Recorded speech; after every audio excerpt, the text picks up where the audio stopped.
Kost maar een beetje molen. Ja.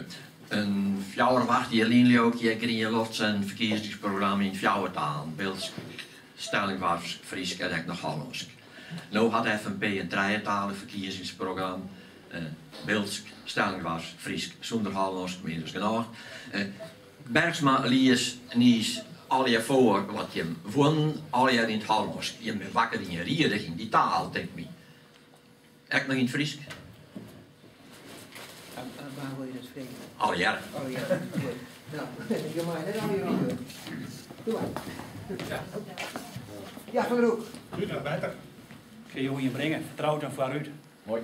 Het programma van de SP is zowel in het Hollands als in het Fries te krijgen. Je maakt heel erg nooit, maar de staan daar net met deur.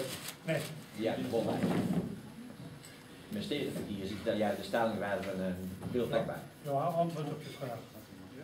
Van Dellen? Ja, wij hadden die Hollands opgesteld. Wij hadden wel in de regel mijn naam, dat we aandacht hebben van de taal in beeld in een stelling waarvan zou je het mooi zeggen.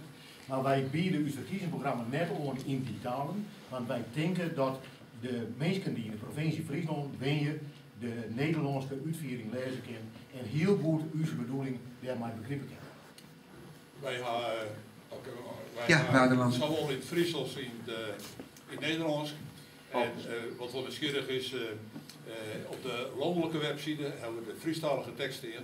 En daar krijgen we erg positieve reacties op. Aha, dat zou dus betekenen kennen dat we jou hier het toch wat hoor zo pakken, mevrouw Flapper. Ik weet nu niet. Sorry? Nou, ik moet even een correctie brengen. We hebben hem in het beeld en in het stellingwerks en in het Fries en ik in het Nederlands. Hollands. Ja, die horen trijtaal met het Nederlands taal. Dat is een even verzin. Je gaat in fjouwer Nederlands taal. Ja. Hier daarvan is het Hollands.